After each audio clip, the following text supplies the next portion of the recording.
Johnny Carson was the king of late-night television for 30 years. Behind that charming smile and quick wit, he had to deal with all kinds of guests.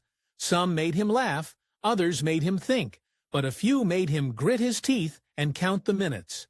These are the 8 guests that Johnny Carson reportedly couldn't stand. And to kick off this list is Bob Hope. Johnny Carson and Bob Hope might have been 2 comedy legends, but behind the scenes, their relationship was far from friendly. Carson enjoyed natural, spontaneous conversations with his guests. He liked it when people could go off script and talk about things that felt real and in the moment. Bob Hope, on the other hand, wasn't that kind of guest. According to Andrew Nichols, who once worked as Carson's head writer, Hope depended completely on his team of writers.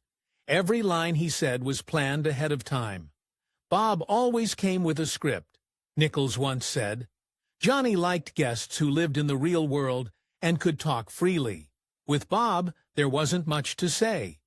As time went on, Carson became less and less excited to have Hope on the show. Hope's appearances felt stiff and forced. He would only respond to questions that had been agreed on beforehand. If Carson asked something out of order, Hope would get confused and give the wrong answer.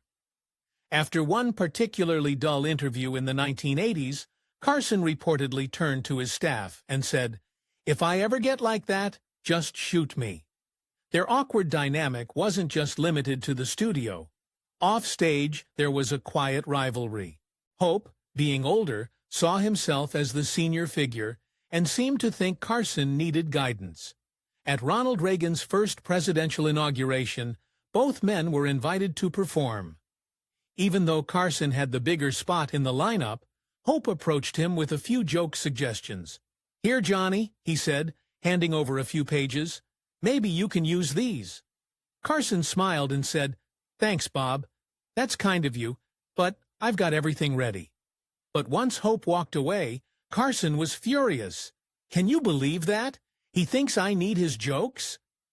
Even with their differences, NBC kept putting Hope front and center. When Carson moved The Tonight Show to California, he took over a studio originally built for Hope. Still, Hope had special rights. He could appear on the show anytime he wanted to promote something. Carson wasn't happy about it, but saying no to Hope wasn't an option. But Hope's rigid style was just the beginning of Carson's guest troubles.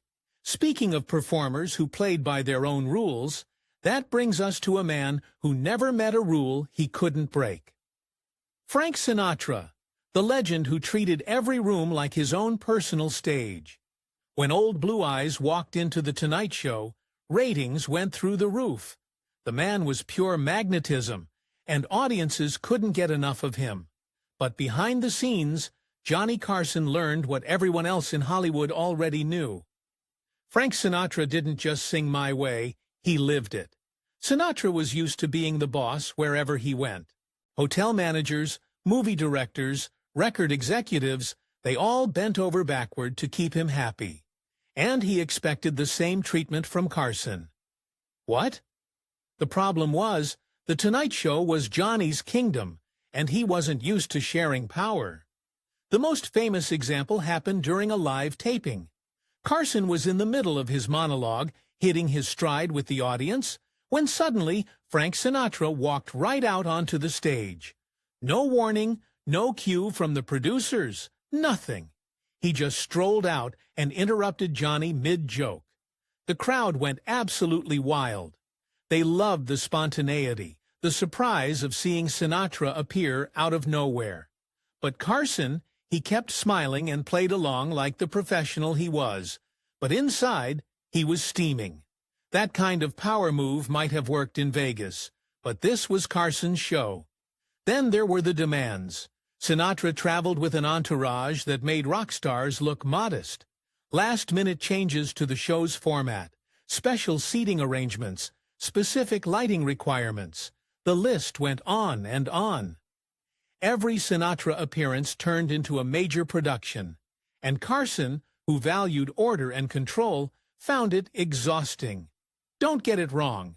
Carson respected Sinatra's talent immensely. How could he not?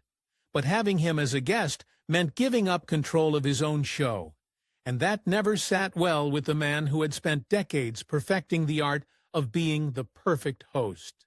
While Sinatra brought chaos through star power, our next guest brought a different kind of challenge, one that made Carson squirm in his chair for entirely different reasons. Harry Belafonte. Johnny Carson had nothing but respect for Harry Belafonte. The man was a triple threat: singer, actor, and humanitarian. His voice was magic, his screen presence undeniable, and his commitment to civil rights was inspiring. But when Belafonte sat down on The Tonight Show, Carson often found himself in uncharted waters. Most guests came on the show with a simple goal: entertain the audience.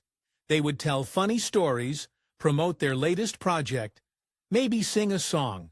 Light, breezy, perfect for late-night television. But Belafonte had bigger things on his mind. He came to The Tonight Show to talk about civil rights, social justice, and the problems facing America. When Belafonte spoke about inequality, about the struggles of African Americans, about his work with various humanitarian causes, the studio would fall silent. Not because people weren't interested, but because the weight of his words didn't match the usual tone of the show. The Tonight Show was America's bedtime story, a place where people came to unwind after a long day. Heavy social commentary, no matter how important, didn't always fit. Carson found himself caught in an impossible position. Crack a joke, and he would look insensitive. Change the subject, and he would seem disrespectful. So he would nod along, ask thoughtful questions when he could, and try to find a way back to lighter ground. But with Belafonte, the conversation always stayed serious. The awkwardness wasn't personal. Both men respected each other, but their goals were different. Belafonte wanted to use his platform to create change and awareness. Carson wanted to send people to bed with a smile. Sometimes those two missions just couldn't coexist comfortably. While Belafonte challenged Carson intellectually, our next guest presented a more direct threat, one that left the usually unflappable host genuinely shaken. He is Wayne Newton, the Vegas showman who brought the confrontation backstage. For years, Johnny Carson treated Wayne Newton like a running joke. Newton's high voice, his flashy sequined outfits, his over-the-top Vegas persona, it was all perfect material for Carson's sharp wit. Night after night, Johnny would throw out one-liners about Mr. Las Vegas, and the audience would eat it up. It seemed harmless enough. After all, everyone in show business got roasted by Carson at some point. But Wayne Newton wasn't laughing. While most celebrities understood that Carson's jokes were part of the late-night game, Newton took them personally. He felt like Carson was damaging his reputation, making him look like a joke instead of the serious entertainer he considered himself to be. The jokes stung, and Newton decided he'd had enough. According to people who were there, Newton showed up at Carson's office unannounced one day. He walked in and made it clear that the jokes needed to stop. Now the exact words exchanged remain private, but everyone who knew both men understood this wasn't a friendly conversation. Newton, despite his soft-spoken stage persona, could be intimidating when he wanted to be. Carson, who was used to being the one in control, was reportedly shaken by the confrontation. He had spent decades making fun of everyone, from politicians to movie stars, and no one had ever marched into his office to demand he stop.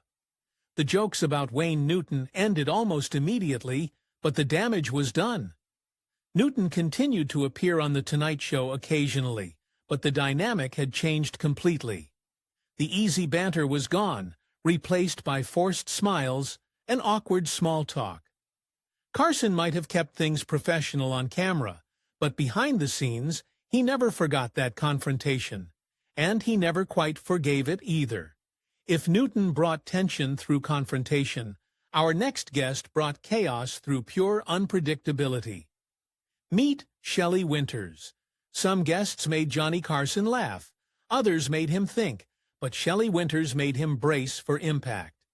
Every time she walked onto the Tonight Show stage, you could practically see Carson's shoulders tense up, because with Shelley, absolutely anything could happen. Winters was an Academy Award-winning actress with serious dramatic chops, but she was also completely, utterly unpredictable.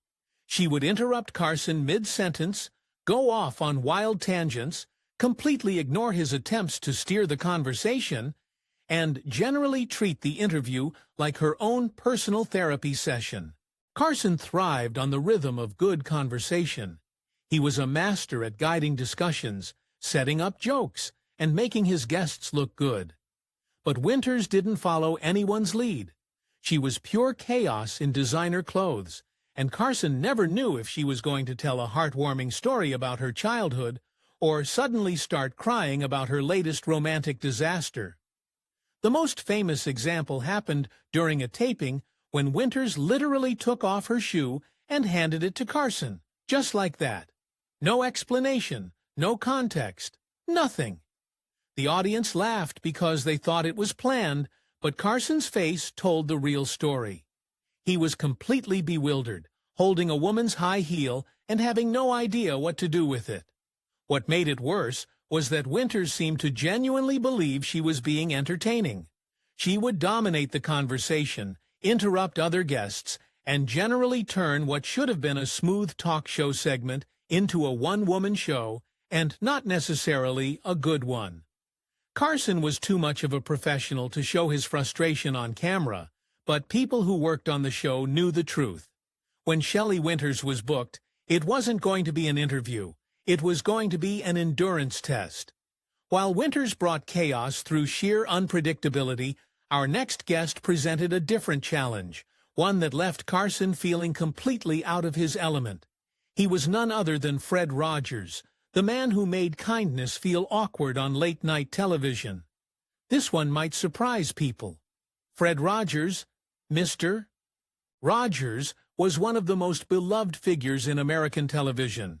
He spent decades teaching children about kindness, empathy, and understanding. He was gentle, thoughtful, and genuinely caring in a world that often rewarded the opposite. But when he sat across from Johnny Carson, something strange happened. Kindness became uncomfortable. Carson was a master of wit, sarcasm, and playful teasing. His guests usually came ready to trade jokes, tell funny stories, and engage in the kind of light banter that made for great television. But Rogers wasn't there to entertain in the traditional sense. He wanted to talk about feelings, about helping children, about making the world a better place. And that's beautiful. But it didn't exactly make for exciting late-night TV. Carson found himself in an impossible position.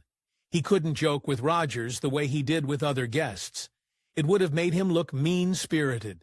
He couldn't tease him or poke fun without seeming like a bully picking on America's favorite neighbor. So he would sit there nodding politely, asking sincere questions, and trying to match Rogers' gentle energy. But it never quite worked. Rogers didn't laugh just to be polite. He didn't play the Hollywood game of mutual back-scratching. He spoke slowly, thoughtfully, and with a kind of earnest sincerity that was wonderful in children's television, but felt strangely out of place in Carson's rapid-fire world. The interviews weren't disasters, but they were awkward. Two good men from completely different worlds, trying to connect and not quite managing it. Carson respected Rogers immensely, but having him on the show was like trying to tell jokes at a meditation retreat. The energy just didn't match. While Rogers brought discomfort through his gentle sincerity, our next guest brought a different kind of tension, the kind that comes from taking yourself too seriously. If you guessed Charlton Heston, then you're right. Charlton is that Hollywood legend who treated every conversation like a history lesson. He was movie royalty. Ben-Hur, The Ten Commandments, Planet of the Apes. The man had been the leading man in some of the biggest films ever made. When he walked onto the Tonight Show stage, he carried himself with the dignity of someone who had literally played Moses and Michelangelo. The problem was, he never stopped being those characters. Carson was used to celebrities who could laugh at themselves, who could be playful and light even while promoting serious projects. But Heston was always on in a very particular way. He was formal, serious, and spoke as if he were addressing the Roman Senate rather than a late-night television audience. Ask him about a movie, and he would launch into a detailed explanation of the historical significance of the story. Ask him about working with other actors, and he would give you a lecture on the craft of performance. Everything was weighty, everything was important, everything was delivered with the kind of dramatic gravity that worked great on the big screen but felt heavy on late-night TV. Carson liked flow and rhythm in his conversations.